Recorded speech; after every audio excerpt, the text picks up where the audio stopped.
So I wonder if Elliot goes back to his house sometime. Alright, welcome back. Let's see what we have here.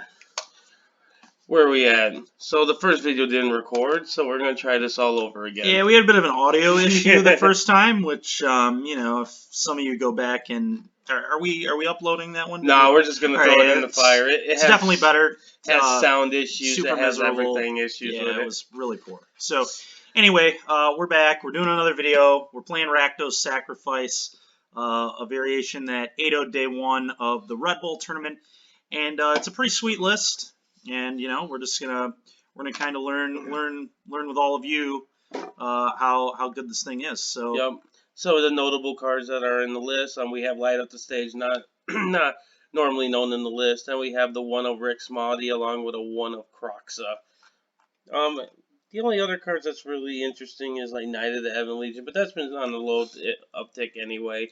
Additional active treason effects. I'm assuming they're worried about like opposing creature matchups. It is just really good in a format where everyone's playing like a 5-drop companion. Everyone's playing Yorion, a lot of Yorion decks. So when you have a main deck thing, they can just steal their flyer and attack. And then them. Get 2 food off of it if that situation arises. And obviously the dream scenario is you steal somebody's Abosh, which just seems absolutely disgusting. We'll see if we can. And the Abosh is on the rise between. I've seen Gruul builds.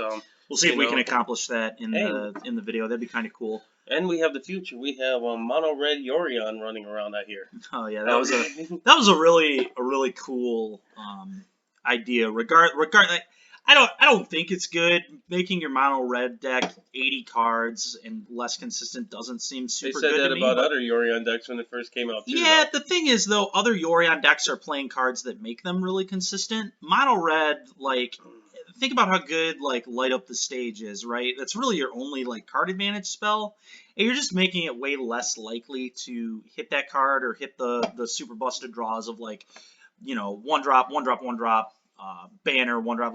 All your cards get let, and you're also, that's not in the Abosh deck either. I guess they're still playing Embercleave and Torbrand and stuff like that, so the banner's not even in the list. But I don't know. I'm sure I like the idea of it. I like the whole mind game thing behind it's pretty cool. I don't know if it's actually worth it, but it's certainly who knows? Maybe if there's enough interest, we'll jam some games with it. Yeah, for sure. Maybe we'll be miserable enough to be like, hey, let's try this out. Yeah, I'm always down to play some decks. So, but sideboard, pretty simple sideboard. The only interesting card that's not normally in the sideboard is Goblin Crater Maker. Obviously very good with Lurrus because it's another reoccurring threat. In addition with some very good abilities attached to it.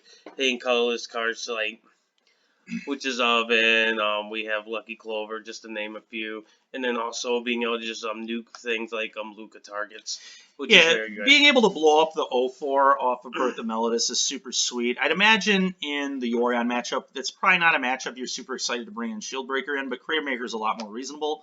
It does a lot more. Can Crater Maker target walkers or just creatures? 2 damage to target creature. But like I said, whatever Luca targets you can hit. Yeah, absolutely. And it's a card that gets around Teferi, because usually Teferi's on the board, you can instant speed interact with Luca. But Crater Maker, if it's you get it on the board and it just sits there waiting for its moment to be able to pop it off, so they have to work a little harder to Luca us. Absolutely. I also think that card's going to be very, very good against cycling. It kills all of their threats, and we can recur it with Luca. So that should be pretty good there. Yep, we're going to go ahead and jam a game. Let's rock and load this up. Yeah, another thing about Crater Maker 2, especially against cycling a lot of times will board into cages and stuff, so just so much utility there, which is really cool. Yeah, I know our teammate Ray's been doing that. He's been very big on the Gravedigger's cages and stuff like that. Another thing that we should really mention before we get into even playing the deck is the addition of Sacred Foundry into this deck. Oh yeah, we did overlook that in our first match too. Yeah, it caught us off guard, but it makes a lot of sense. If you're going to have red mana, you might as well have your red mana help with Lurrus. Yeah, being able to cast Lurrus is just super important, and very obvious that this player made sure that was going to be something they were going to do. Oh, okay, so we're playing a Lurrus mirror. Our opponent is also on Lurrus. This is the percentage point says this is going to be cycling. Yeah, I agree for sure. This hand is close, but I think we can probably. Yeah, I think we can probably do better. We're also going to do something with this really quick.